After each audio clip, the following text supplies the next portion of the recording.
All right, good Tuesday morning. Welcome to Drop Site's live stream today. It's going to be me. I'm Ryan Grimm, joined by my colleague Jeremy Scahill to talk about what has been a truly pivotal several days in I think the history of the Mideast, and we're going to have a crucial moment coming over the next several days. Jeremy, I wanted to start with something that you just posted on your Twitter account this morning. Let me see if I can pull it up. It's a quote from Adam Bowler, which, I mean, there have been so many quotes that belong in various museums of insanity over the past 18 months. But I think this one deserves at least to be hung on some wall. So Adam Bowler, and we can talk about the kinds of things he used to say before the way he's talking now. You know, he said this Washington Post story that said that Trump was willing to abandon Israel when it came to kind of moving forward on his own Mideast policy. His quote sounds like fake news, and then Bowler adds, you know, Trump may be saying, "Hey, listen, let's try to end the war." He might speak strongly, but President Trump's support for Israel is ironclad. The paraphrase of that would be, he might say a thing, but he doesn't mean it.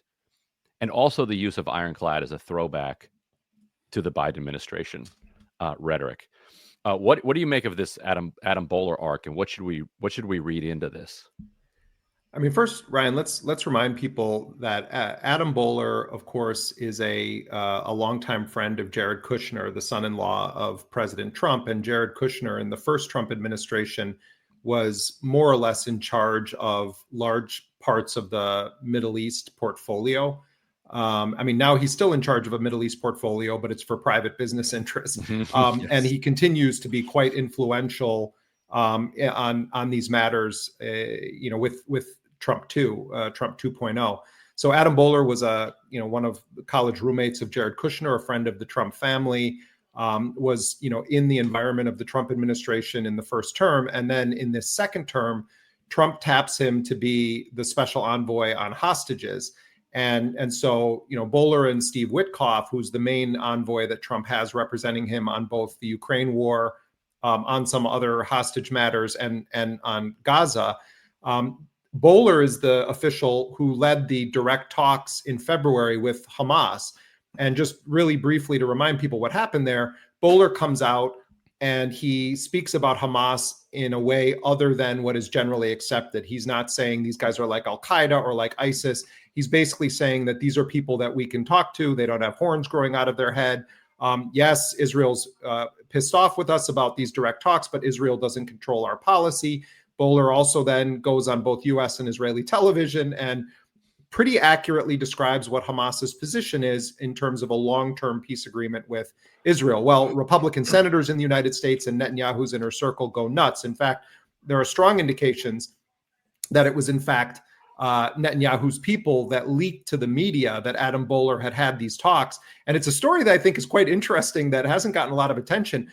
In the Israeli media, it's been described as the U.S. didn't originally tell them about it, but that the Israelis learned, and this is particularly true of the negotiations to release Edon Alexander, the U.S. citizen who was in the Israeli military and was taken captive on October 7th, that the Israelis learned about it from their own spy agencies. Presumably that means they're spying on Hamas, but, if there were direct contacts between Hamas and Americans, are the Israelis reading text messages that are sent by U.S. officials to Hamas? Probably. So Bowler then gets dragged through the mud and smeared for having committed the crime of not just calling them anti-Semitic terrorists. And it seemed like he was going to get rickrolled out of the administration. But what ends up happening is he kind of steps back for not long, some days, maybe a week or so, and then he was back in play again. And so he's really been one of the main people dealing with Hamas. But what we've seen happen since that period is that Bowler, and this is also true of Witkoff, have increasingly started to sound in their public pronouncements like Antony Blinken or Jake Sullivan or people from the Biden administration, where they're using this language that you just cited now of like ironclad support. But here's my understanding of what's actually going on.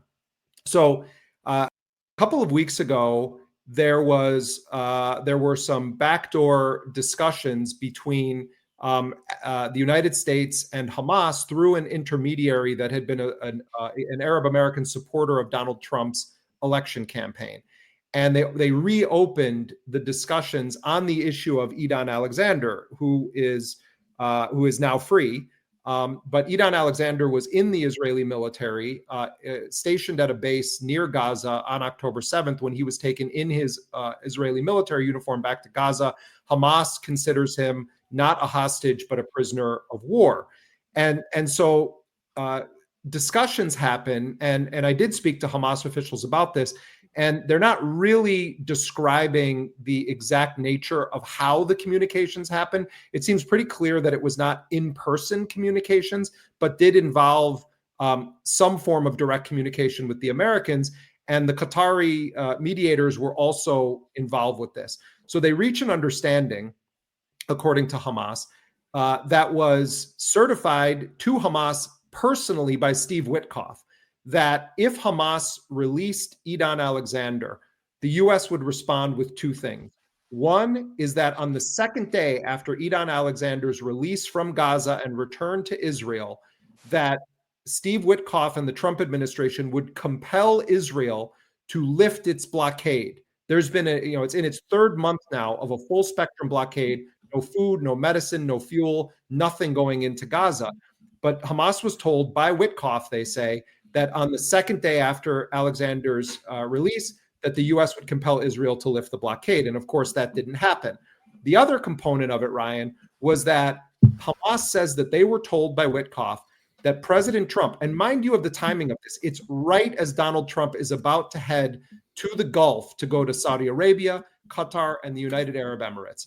So right before that happened, they were told that Donald Trump was going to publicly call for an immediate ceasefire and for serious negotiations to begin on reaching a long-term truce or permanent ceasefire. Donald Trump barely mentioned Gaza at all on his trip in the Gulf last week. When he did speak about it, he basically focused on three mentions. One was the idea that, and he said this toward the end of his trip, that people are starving in Gaza and we need to do something about it, and that he has ideas and that they're going to be doing something about it soon. The other was kind of reiterating the U.S. position on October 7th, and Trump keeps bringing up, oh, there's video. Well, we know that the Israelis showed Donald Trump their propaganda video that they've tried to create mystique around, saying, oh, these images are too horrifying to show the world about what happened on October 7th. And so Trump then keeps going back to this October 7th thing. The same thing happened with Joe Biden after the Israelis showed him whatever they showed him, also talking about how he saw images of beheaded babies, which of course there were no beheaded babies on October 7th. But then the third component of it is Trump, after taking a vacation from this idea that he was talking about back in February, starts bringing up this notion that the U.S. could take Gaza again to develop it. And Trump has started to say that he wants to turn it into a freedom zone. So that was basically what Trump talked about. So from Hamas's perspective, they had given away what they considered to be their most valuable captive that they were holding. Of the 59 living and dead Israeli, and then there was one living American, Edon Alexander, 4 bodies of Americans, but the remainder of the people held in Gaza, Hamas says, are Israeli soldiers.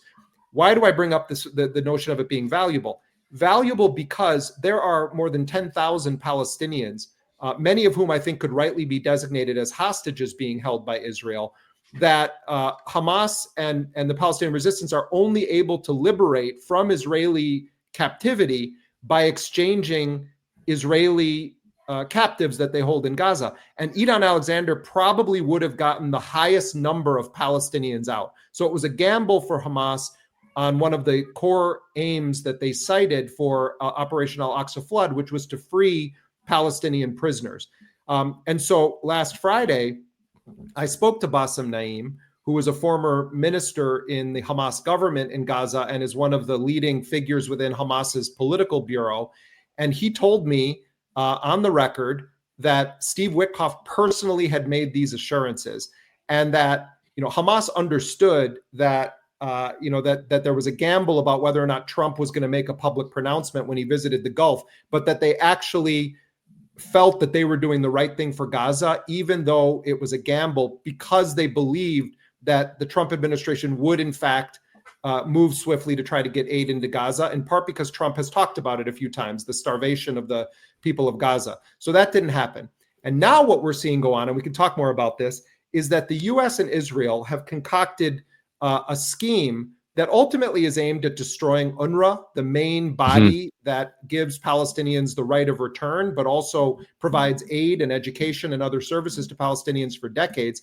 And it involves an American mercenary company, a kind of shadowy so-called non-governmental organization registered in Switzerland, the Israeli military creating so-called sterile zones, as Netanyahu put it. And Netanyahu and Smotrich and others in the cabinet said, look, we need to do this so that the Americans will allow us to continue until our final agenda, which is the total removal of the Palestinian people from Gaza and the reoccupation of the Gaza Strip. Is it too early to say that Hamas was had, that Hamas got played by? I think it's a matter of getting played. Yeah. Well, Yeah. How should we think about the response to the release of Alexander?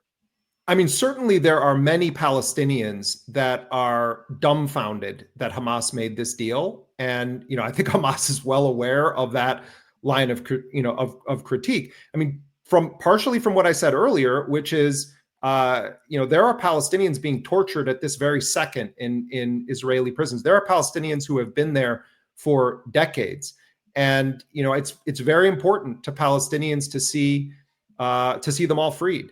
There are also a couple of thousand Palestinians that were explicitly kidnapped from Gaza just to use them in exchange deals.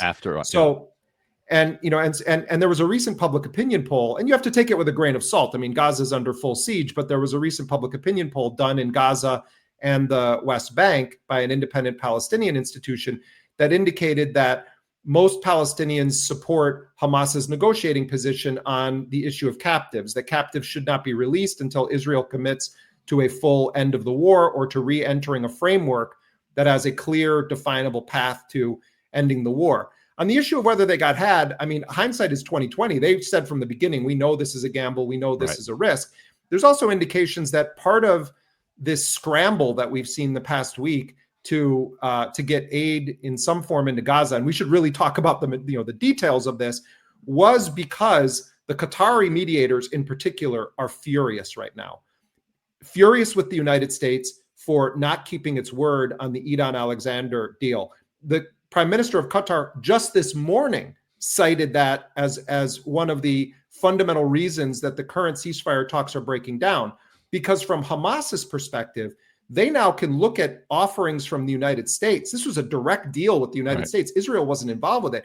Hamas can look at this and say, no more captives until there is a very publicly and internationally guaranteed path to the end of the war. So, on the one hand, yes, you can say, well, Hamas lost because the U.S. didn't make good on it. On the other hand, I'm not sure we would have seen this scramble to try to, create some infrastructure to get aid into Gaza if they hadn't made that deal, and if the United States hadn't violated it, and if they hadn't gone public last week with this fact that this secret deal was reached with the United States. Also, Trump needs to be careful. Qatar's going to take that plane back if they keep this up. Yeah. But the Qataris are interesting in this, Ryan. I mean, the what we've largely seen from most Arab governments around the world is at best sort of strongly worded statements denouncing what Israel is doing, and Qatar has played a role as a mediator here. And in recent weeks, the senior officials from Qatar have become quite sharp in their condemnation of Israel's attacks against Qatar, but also in identifying Israel and Netanyahu as the main obstacle to a peace agreement. And I don't, there's a lot of hubbub about Qatar's role in all of this. I don't get the sense that Qatar is just interested in doing the bidding of Hamas. I think that there's been a tremendous amount of frustration from the Palestinian side with mediators in this process, and feeling like there are efforts to try to pressure Hamas into accepting terms that are new demands that Israel has put into it. They particularly talked about the Egyptian mediators, but I think there's a lot of politics going on here. So Qatar also, I understand, certified or was part of the process of this American deal over Edon Alexander. And they now have to go back to Hamas. And Hamas is saying, well, you're telling us the Americans are saying this, but look what just happened. So if the goal is to get the Israeli captives out from the U.S. and Israeli perspective, engaging in this kind of business is really counterproductive, even to their stated mission. You also had a story over the weekend that I'll put up here that is similar to the Bowler quote in the sense of, I can't believe that people are just saying this out loud at this point. And your headline here, if people are just listening to it and they can't see it, is Netanyahu, Gaza aid scheme offers Israel symbolic cover to finish the genocide. That's a pretty straightforward and objective headline to put on what Netanyahu actually said. Like that's not spinning his public comments. That's not even reading between the line. We can pull some of his specific comments. I can run through basically what he said if you want. Go for it. So yesterday Netanyahu releases this video after he tells the Israeli cabinet, that he's going to start allowing aid in. And there's two components to this. One is what the Israelis are doing right now. Netanyahu has described as kind of an interim week-long or so period where they're going to work. They're going to allow certain numbers of aid trucks in. Although yesterday, the first day of it, they said they were allowing 5 aid trucks in. Estimates are minimum 500 to 600 are needed a day, and that's conservative to address what's going on. So they didn't even make good on it yesterday. The 5 of them were then still held in hock and didn't even really make it into Gaza. But then they're going to have this other scheme, which involves an American company, this kind of new NGO that was formed. But what Netanyahu said to his own people yesterday, and he released a video in Hebrew about this, is, we are going to take control of all of the Gaza Strip, but we need to do this because I'm under pressure from Republican senators and other staunch allies of Israel to not give the appearance that we're starving the people of Gaza. And so what Netanyahu is saying is, we need to do this so that the U.S. will back us in continuing and completing the genocide in Gaza. And so, Ben Gvir, the Interior Ministry head and, loose member of Netanyahu's coalition, goes nuts over this. But his friend, Bezalel Smotrich, who's the finance minister and a member of the war cabinet, he endorses the deal. We understand from some breaking news this morning that he also got from Netanyahu a commitment to expand Israeli settlements in the occupied West Bank with agricultural land and new housing developments.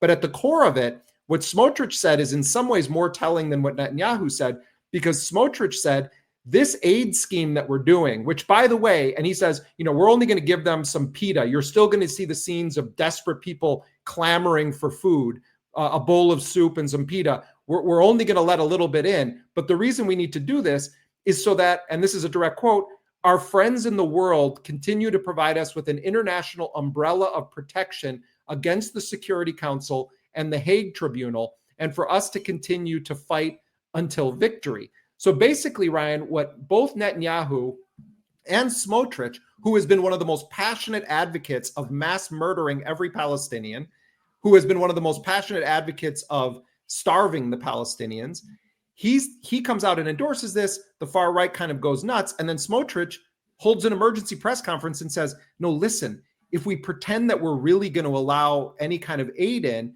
then we can continue to mass murder and expel every Palestinian. And he even says himself, this is going to allow us to push hundreds of thousands of Palestinians from North and Central Gaza into the South, where we then can implement what he called Trump's plan, which is removing all of the Palestinians so that Gaza can be developed. Now, there's a micro conflict there because Trump is saying it would be a U.S. development.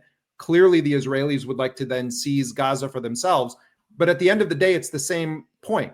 They believe that allowing aid in is going to, and in symbolic ways and ways that Israel controls, is going to give them the veneer of doing something about starvation so that they can feed the Palestinians well enough to expel or kill all of them. Yeah, and Netanyahu and Smotrich both coming out and saying this publicly, I think reveals the strength of the genocidal strain kind of running through Israeli politics right now, because both of them are smart politicians. They're savvy politicians. They would prefer not to say that out loud. Like, they would prefer that the politics are such that people just get it, that they can do this without saying it. But because you have people like Ben-Gvir who are clearly responding to some type of political impulse toward full on, like, immediate genocide, like, they have to then say it publicly. No, we're with you when it comes to the genocide. I promise you, because otherwise they're getting outflanked to their right by a more vicious genocidal wing of the politics. So it really suggests that the terrain there has taken a turn that is dark compared to even a year ago. Well, let's remember that as you and I are speaking right now, we are witnessing some of the most horrifying attacks on Palestinians of the entire genocide, where every Palestinian we talk to in Gaza is describing apocalyptic scenes where you have mass forced displacement orders being issued moments before attacks happen, and people are scrambling to grab what they can.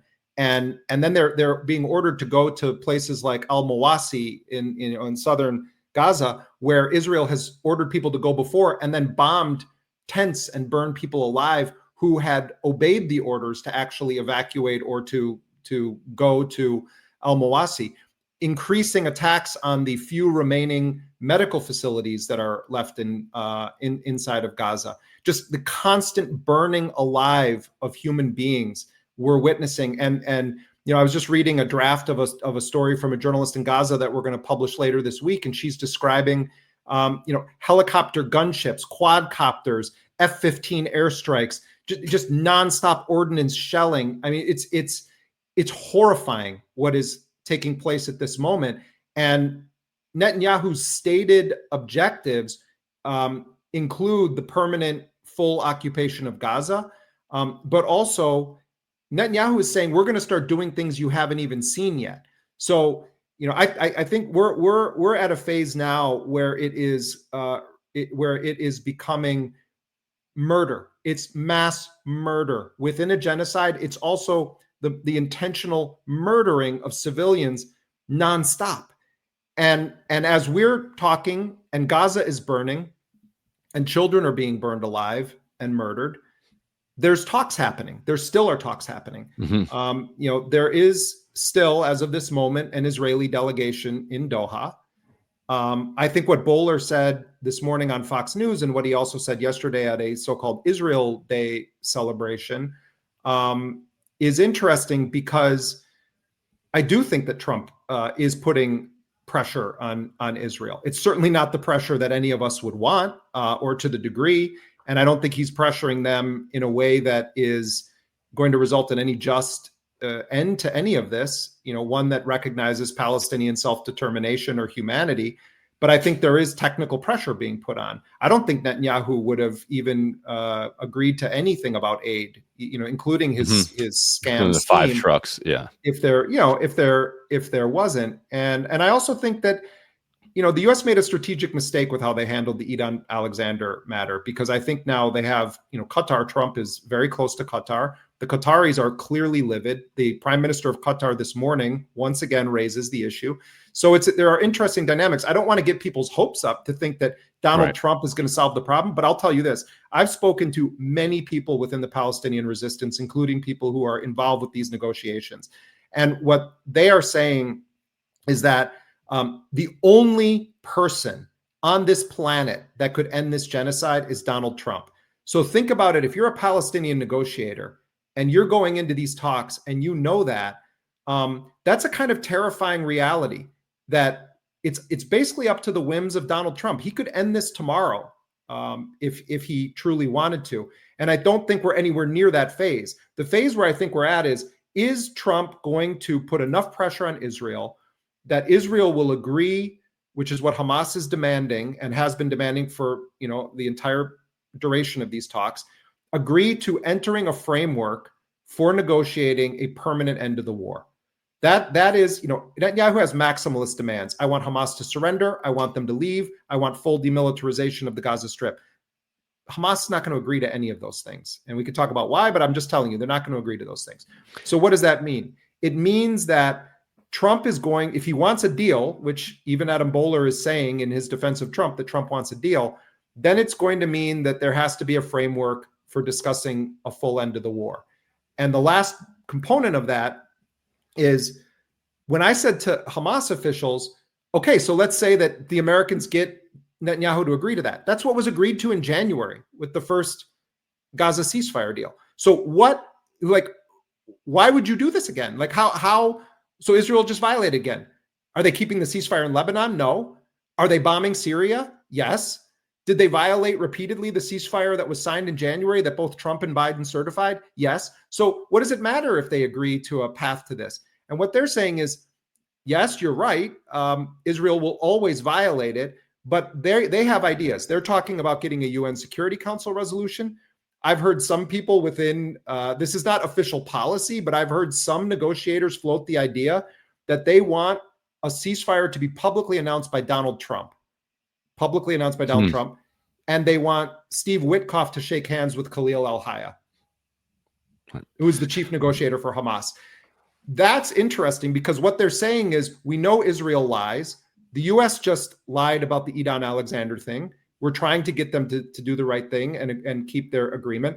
But we want Steve Witkoff to shake hands with Khalil al-Hayya, and we want Donald Trump to publicly announce the ceasefire, and we want a UN National Security Council resolution.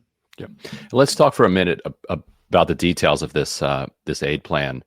There was a Israeli Army radio report today that I'll put up that again falls into this category of just saying the most genocidal things just completely out loud. So this is the translation, but the Israeli plan to empty the northern Gaza Strip. How will the new humanitarian aid distribution mechanism serve to turn the northern Gaza Strip into a completely depopulated area is the question. Say, of the 4 distribution centers that the IDF is currently establishing to distribute humanitarian aid through American companies, not all the distribution centers are in Rafah and the Morag Axis area. One of the 4 distribution centers is currently being established in the center of the Gaza Strip, south of the Netzarim axis.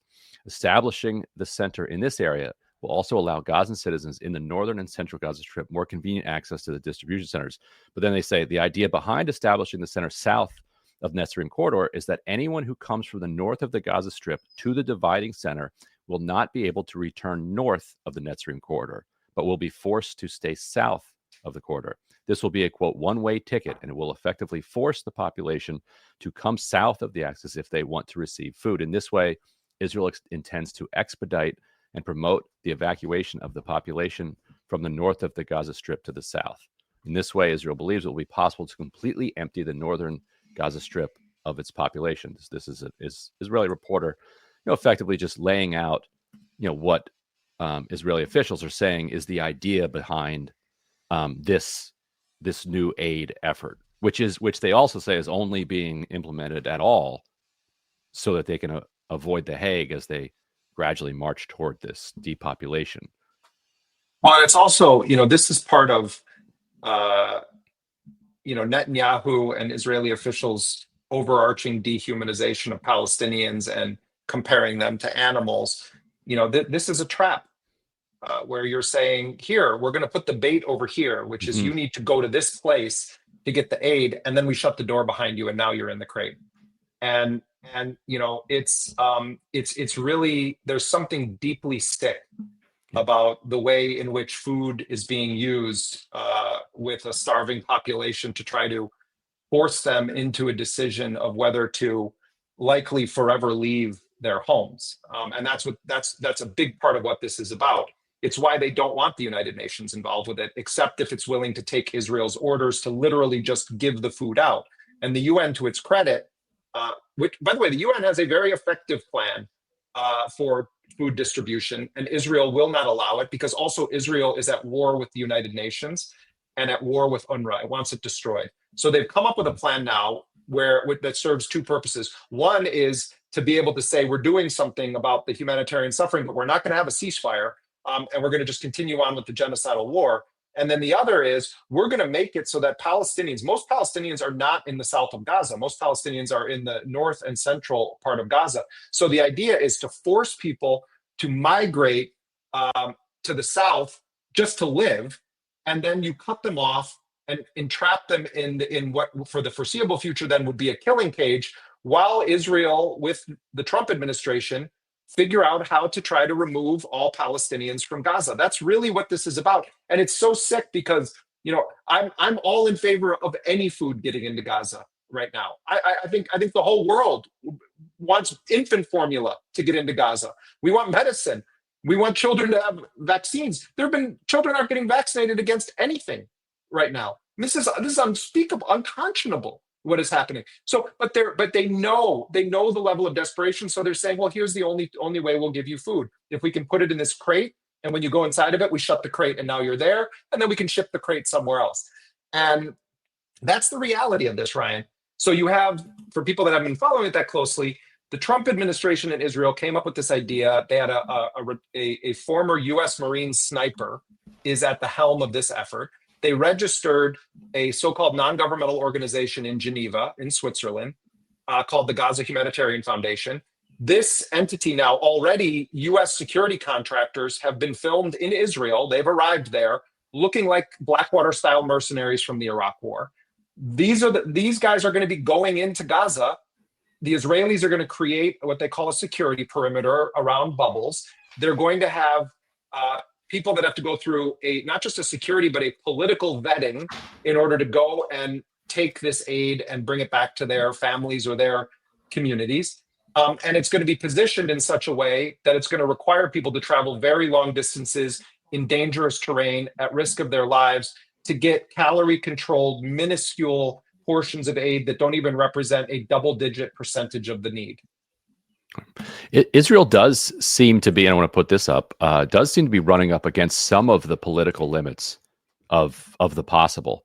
Yesterday, France, France, the UK, and Canada put out a joint statement saying that they were going to push forward with concrete consequences for Israel's actions, and they have also said that they are going to kind of reconsider this trade pact that Israel has with the EU, which was, I think, signed in like 96 or so, and then has been in place since 2000, but which requires Israel to reach certain human rights standards in order to continue to get kind of tariff-free access to European markets and for European trading partners to be able to trade into Israel.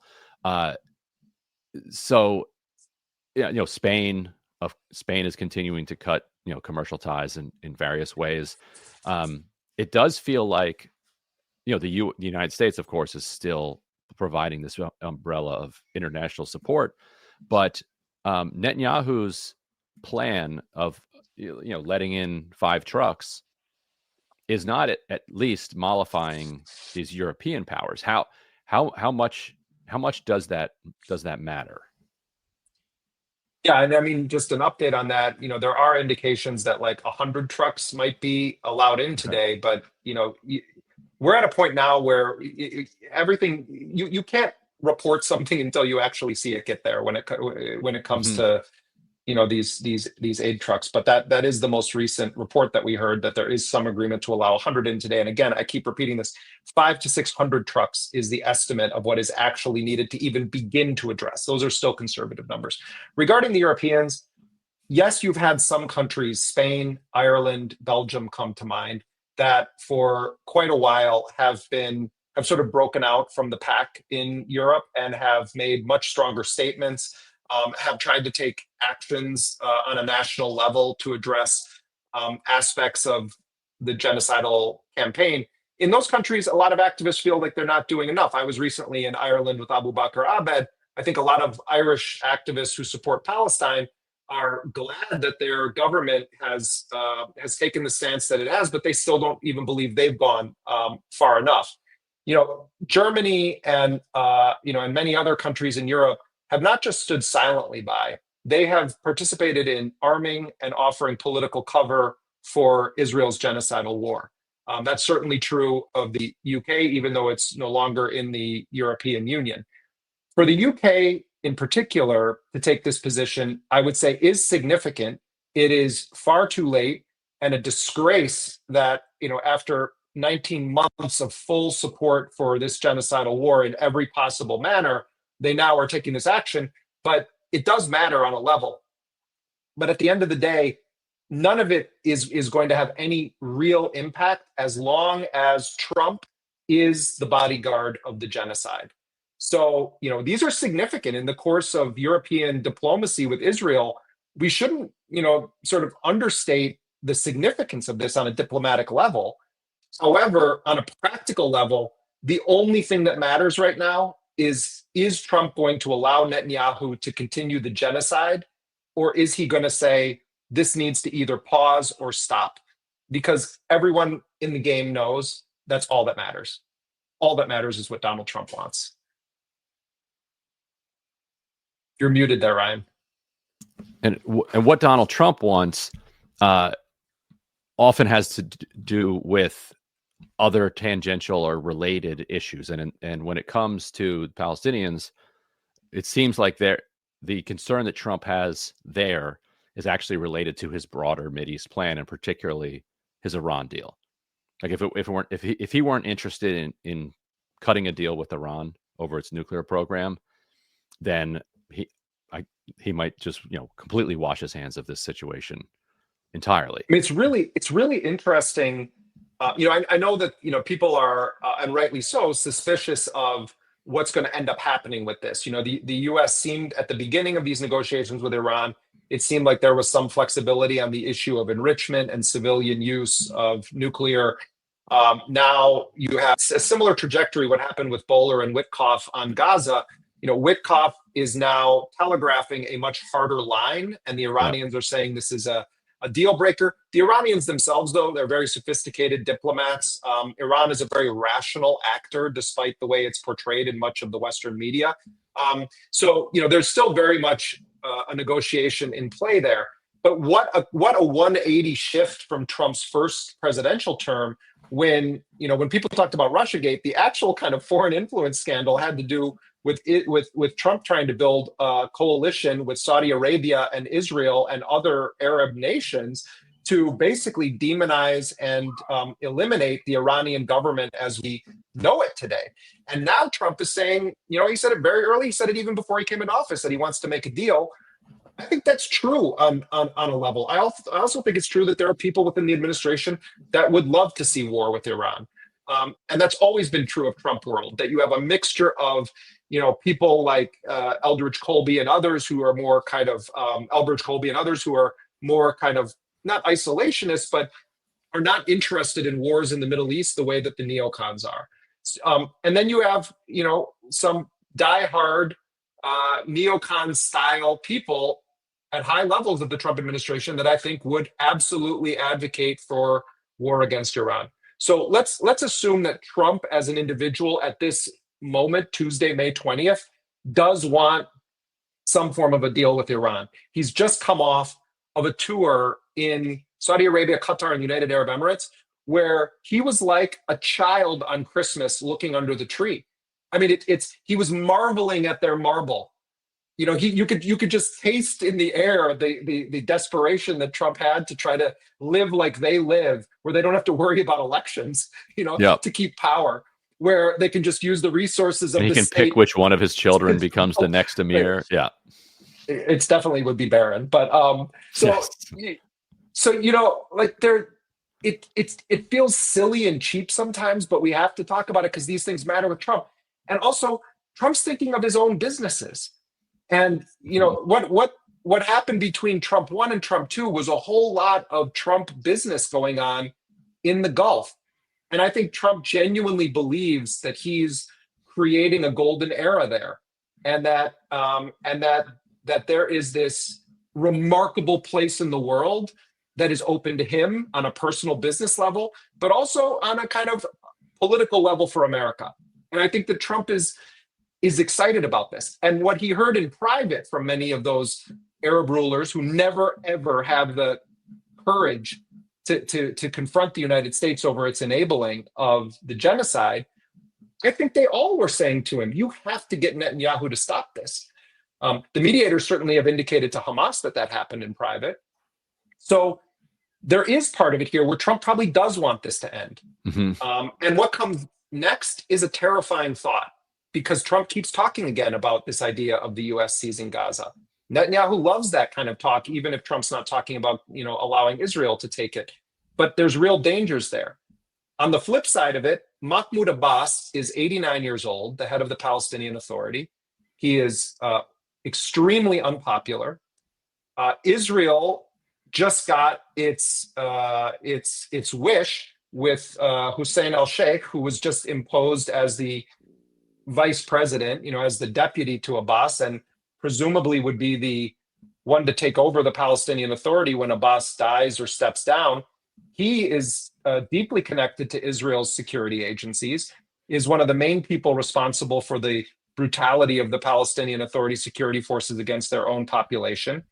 Part of why Israel was able to go into the West Bank and conduct these operations, the most extensive forced displacement since 1967 in the occupied West Bank, was because the Palestinian Authority security forces went in before Israel and started attacking Palestinian resistance communities, seizing weapons, snatching leaders, killing people. And then the Israelis came in, and now Netanyahu made another deal with Smotrich to further expand the illegal settlements. So all of these things are floating in the air around what happens if the genocide is halted.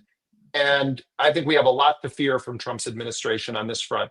You have Mike Huckabee as the U.S. ambassador, who is a fanatical Christian Zionist. You have Miriam Adelson, who was the #1 financial backer of Trump's election campaign. She doesn't believe that there's a such thing as a Palestinian or a such place as the West Bank. So there's terrifying things ahead, but it's possible that Trump will decide at the end of the day, for a variety of reasons that have very little to do with humanitarianism whatsoever, that he wants it to stop. The question then becomes, will the U.S. compel Israel to agree to a framework that doesn't violate the handful of red lines that Hamas has outlined? That's the question in Doha right now. Yeah, let's leave it there for today. Wanted to thank everybody, as always, for joining us. We're trying to make these Tuesday morning, 9:30 a.m. live streams as regular an occurrence as we can. Thank you, Jeremy, for joining me here. Sometimes these will be casual and informal. Other times we'll have a variety of guests coming in and out. As always, the work we do depends on the support of readers. If you haven't upgraded to become a paid subscriber, please do that. You can go to dropsitenews.com. If you have and you want to dig a little deeper, we are, contributions to Dropsite News are tax deductible. You can go to donate.dropsitenews.com. And as of yesterday, as you may have seen, we now have a little shop. So if you've always wanted a Dropsite hoodie, that can now be yours. I actually ordered one for a friend of mine for his upcoming birthday. I don't know if Jeremy's still around. Jeremy, did you get any merch yet? I'm a simple man, Ryan. My merchandise is anyway, I won't say it. I'm a simple guy. I know what to get you for your birthday then. All right, Jeremy, always a pleasure. Thanks so much. All right, take care, Ryan. Thank you, everybody, for joining us.